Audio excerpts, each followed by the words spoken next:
Okay, all right. We got the timer ready? Okay. Ready when you are? Wait, 1 second, 1 second. Tell them go. Okay. So, our group's question are, what are the dynamics of inherited and developed beliefs? We are Ella, Jay, Melena, Aissatou, and Isabella.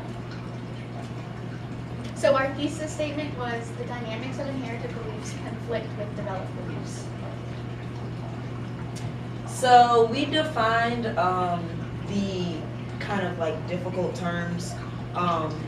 So the first one is black sheep, which is a person who is looked down upon for having different moral or ethical beliefs than their family.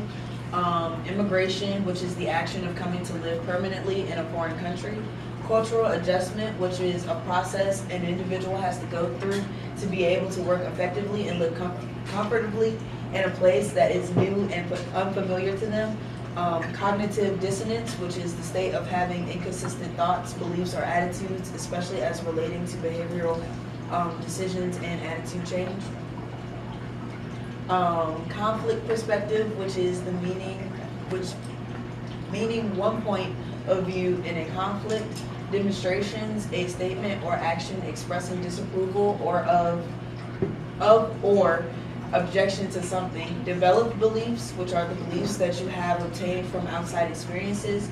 Dynamics, which are the forces of properties that stimulate growth, development, or change within a system or process. Inherited beliefs, which are the beliefs that you have obtained from your family, which could be religion, morals, etc. Morals, which are a person's standards of behavior or beliefs concerning what is and is not acceptable for them to do. Political actors, a person who is taking political responsibility for the state or nation. President, dictator, prime minister. Assimilation, which is the absorption and integration of people, ideas, or culture into wider society or culture. So my thesis statement was, when the black sheep of families are forced away, they set out in search of their personal world. The state of a family's integrity and access to resources can determine their identity and place in society. So what I found was that humans are inherently born to engage in relationships with each other and to understand and influence one another. And this could be compared and contrasted because when conflict concerning beliefs arise, it's a person's initial response to subconsciously disassociate and look for other like-minded beings to compare each other.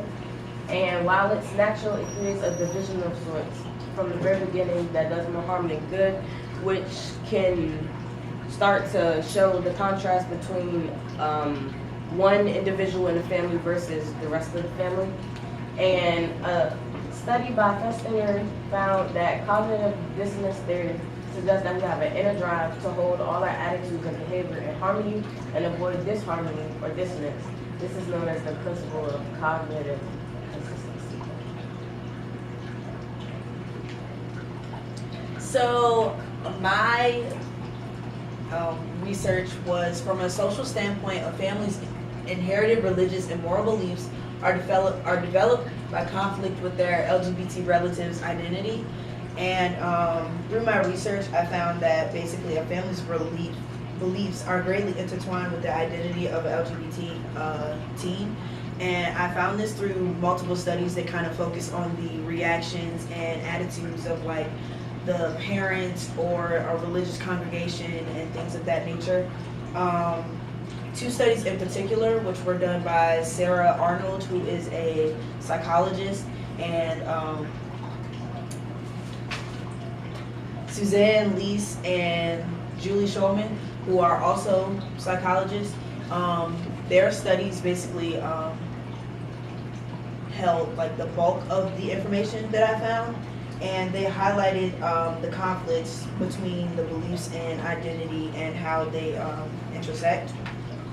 In the article about religion, which was done by Lease and Shulman, they basically found that religious families are more likely to reject their family members' identity based off of the beliefs of their religious affiliation. The results were basically that more people stayed with their religious affiliation regardless of whether or not they accepted the LGBT community. And there were people, well, so half of them stayed with their official or their original affiliation, and then the other half had decided to either change or just leave an affiliation altogether. It's also a great study to show the dynamics of inherited and developed beliefs, because it kind of shows how the identity of an LGBT member will like sometimes change their relative's mind, essentially. And for Arnold's study, it showed basically the reactions and attitudes of a family member and how that affects the LGBT relative as a whole. And it's focused on like negative and positive reactions and things of that nature. Overall, my research supports our thesis by showing how the beliefs of a family/family member can change when a relative of theirs comes out. Mine was, in a political lens, conflict occurs when political actors enforce new religious and political beliefs. So when change, like the change in a right-wing official to a left-wing official, or countries claiming religion, can cause citizens to fight against it. Riots, demonstrations, and migration are the most common ways people fight back. In Israel, many citizens held demonstrations. Serbia, many citizens migrated because of the change from royalism to communism to becoming a republic. Even China, when they were having dynasty, citizens did their own ways of demonstrations, including poems, stories, artwork, and refusing to do what they were asked, as in dressing, eating, who or what to worship, and when to worship.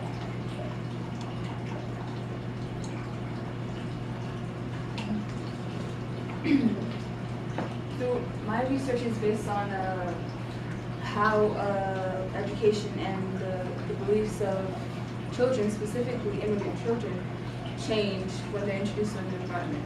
Throughout a cultural lens, the internalized beliefs of youth can conflict with the beliefs and norms of the culture they are introduced to.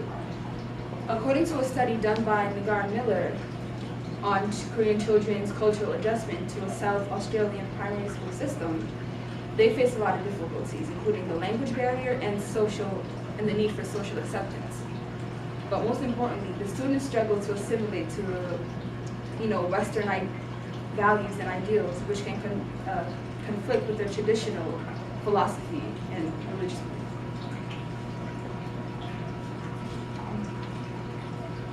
beliefs. Since these immigrant children are from Korea, South Korea specifically, they a country that upholds Confucian beliefs, which include a patrilineal family structure, which is based on descendants through the paternal line.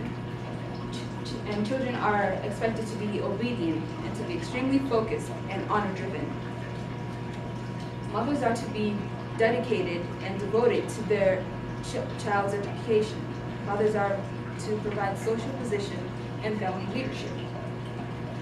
These distinct adult-youth relationships can travel to an academic setting. The youth will begin to follow Confucian values at school as well. This can be difficult. Some Australians do not have knowledge of Korean culture and philosophy. Teachers may have trouble meeting the needs or expectations of Korean youth, which can include language and understanding.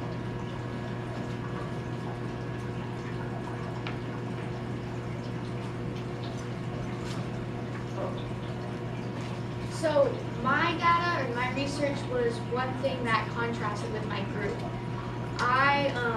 I studied if education level created a conflict with students' inherited religious beliefs. And through my research, I concluded that it didn't. Students in their first year of college experience cognitive dissonance through the curriculum and college experiences because they abandoned a conflict perspective in their later years of college. Basically, that translated means that students have trouble their first year of college with their religious identity, but most commonly they will decide to continue practicing their given religion. Data supports that even science-based classes, which would create an excess of cognitive dissonance, still have little to no effect on the students' given religious beliefs. And students may not go to typical religious events or gatherings, but still highly value religion and spirituality in their lives. It could be said that this is a counterclaim to my groups, but I disagree because at the end of all of my studies that I found, there are many other factors that they listed that could create a change in religion through other lenses. There are references. There are references.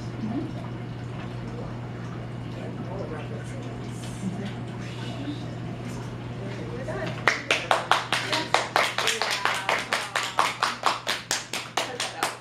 Good job on the timing. You guys had that down to 10 minutes and a few seconds, Yeah. so very good job. It was 10 minutes and 29 seconds. All right.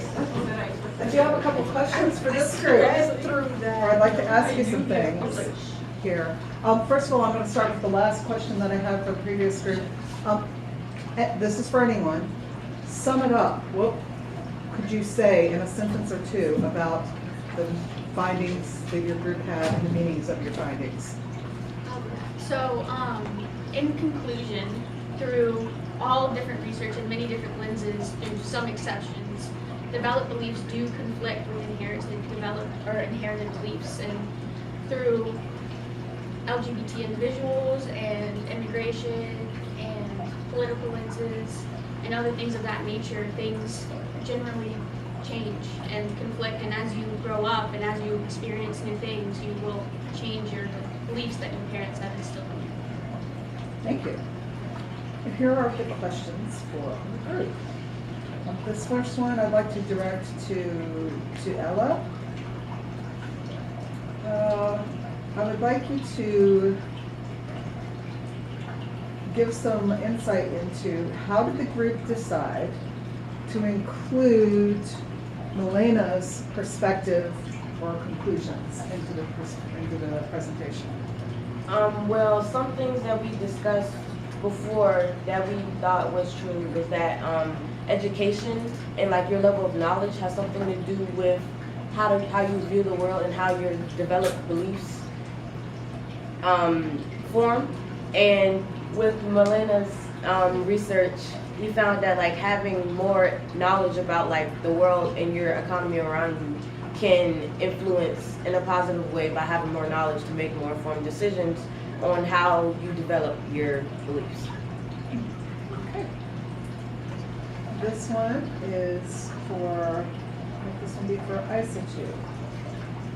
What is an example of a compelling argument from one of your peers' individual reports that your team decided to exclude, and why?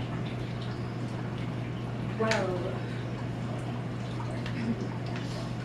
Sydney decided to exclude the citizens' point of view instead of the government's point of view in her research, talking about how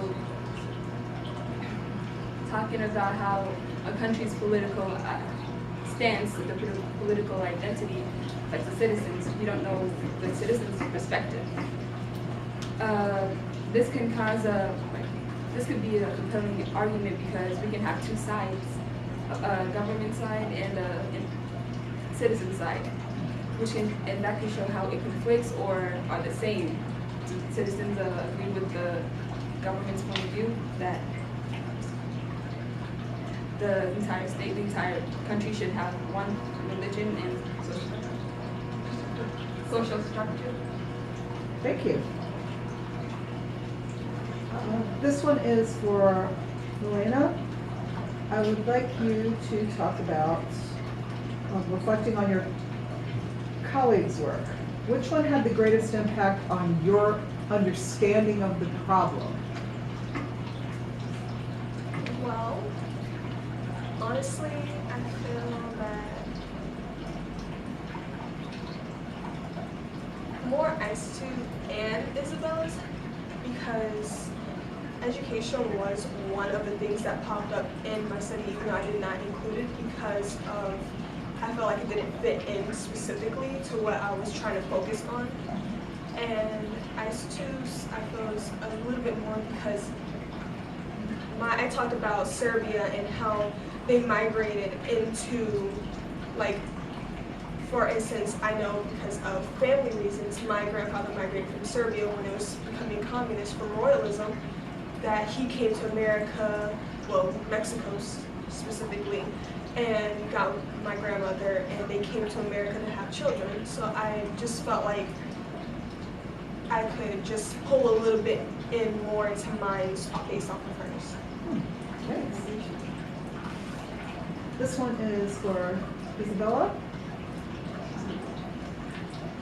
Could you talk about how the content of the team's presentation changed as a result of the discussions your team had?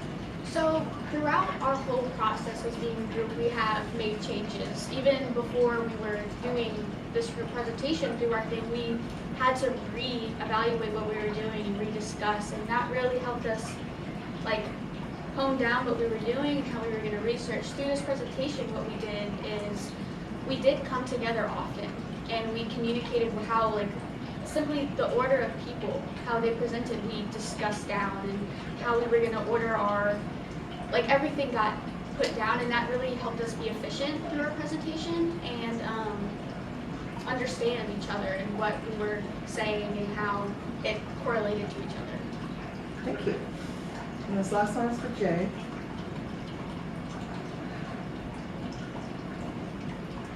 I'd like you to talk about what is a way in which your team's overall findings and resolutions made you think differently about your own research, or point you in a new direction that you would go in if you were to continue in your own research.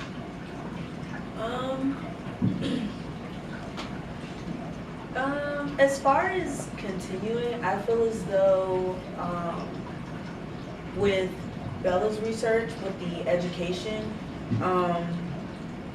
that would help me kind of like move forward as far as like help develop my own personal thesis in terms of like how